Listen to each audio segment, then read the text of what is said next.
नमस्कार दोस्तों।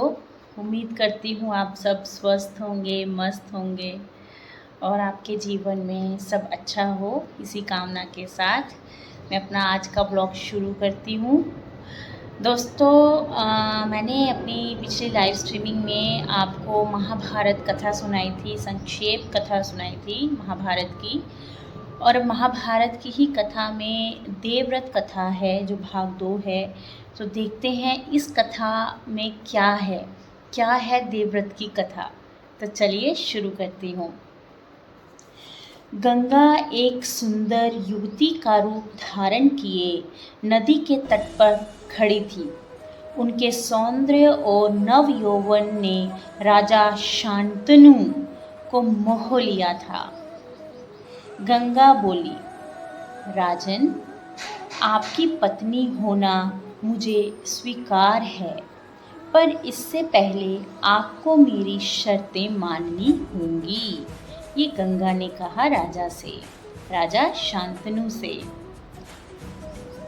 क्या आप मानेंगे? तो ये गंगा का सवाल था राजा शांतनु से कि अगर आप मुझसे शादी करना चाहते हैं तो मेरी कुछ शर्तें हैं, तो क्या आप मेरी उन शर्तों को मानेंगे? तभी मैं आपसे विवाह करूंगी। गंगा बोली, राजन, आपकी पत्नी होना मुझे स्वीकार है। राजा ने कहा, अवश्य। राजा शांतनु ने गंगा की सारी शर्तें मान ली और वचन दिया कि वह उनका पूर्ण रूप से पालन करेंगे।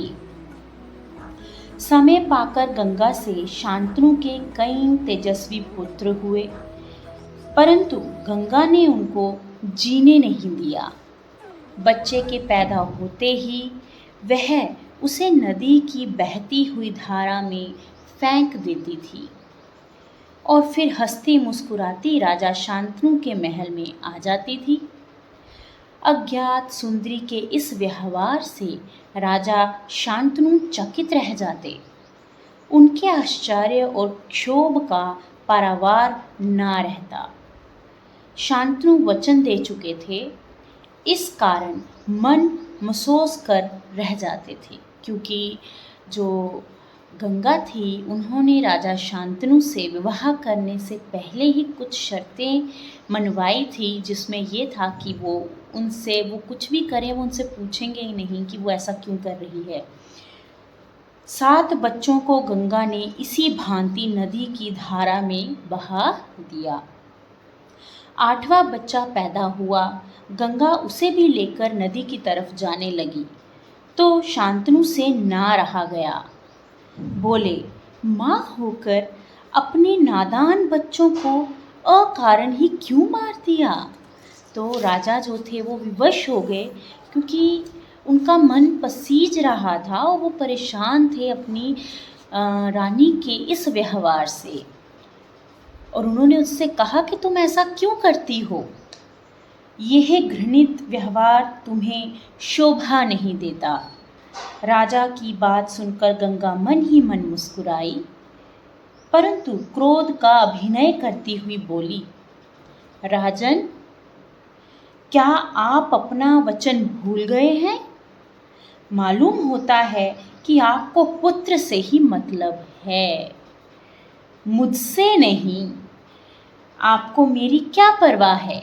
तो गंगा जो हैं वो क्रोध का नाटक करते हुए ये सवाल राजन से कर रही हैं। पर शर्त के अनुसार मैं अब नहीं ठहर सकती। आपके इस पुत्र को मैं नदी में नहीं फेंकूंगी। इस अंतिम बालक को मैं कुछ दिन पालूंगी और फिर पुरस्कार के रूप में आपको सौंप दूंगी। तो ये गंगा ने राजन से कहा, क्योंकि राजा ने उन्हें टोक दिया था और उनकी शर्तों के मुताबिक उनको ऐसा नहीं करना था। यह कहकर गंगा बच्चे को साथ लेकर चली गई। यही बच्चा आगे चलकर भीष्म पितामह के नाम से प्रसिद्ध हुआ। भीष्म पितामह, आप सब इस नाम से तो परिचित होंगे। ओके।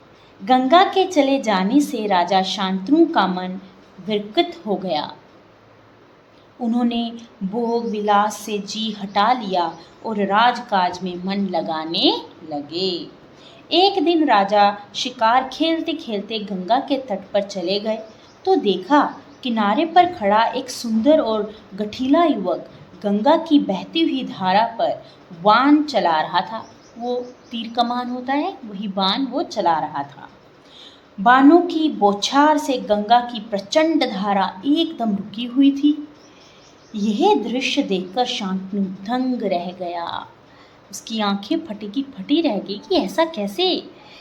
इतने में ही राजा के सामने स्वयं गंगा आकर उपस्थित हो गई।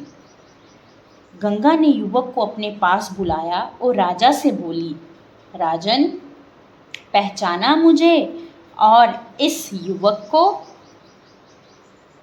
यही आपका और मेरा 8वां पुत्र देवव्रत है। महर्षि वशिष्ठ ने इसे शिक्षा दी है। शास्त्र ज्ञान में शुक्राचार्य और रण कौशल में परशुराम ही इसका मुकाबला कर सकते हैं। यह जितना कुशल योद्धा है उतना ही चतुर राजनीतिज्ञ भी है। आपका पुत्र मैं आपको सौंप रही हूँ। अब ले जाइए इसे आपके साथ। गंगा ने देवव्रत का माथा चूमा और आशीर्वाद देकर राजा के साथ उसे विदा कर दिया। तो दोस्तों, ये थी देवव्रत की कथा। देवव्रत कौन थे कमेंट में बताइएगा। आज के लिए इतना ही। मैं उम्मीद करती हूँ कि मैं जो कहानियाँ आपको सुना रही हूँ महाभारत कथा से, इनको मैं संक्षेप में सुना रही हूँ, आपको ये अच्छी लग रही होंगी। ये बच्चों को ज़रूर सुनाएं क्योंकि उन्हें भी जानकारी होना अवश्य है।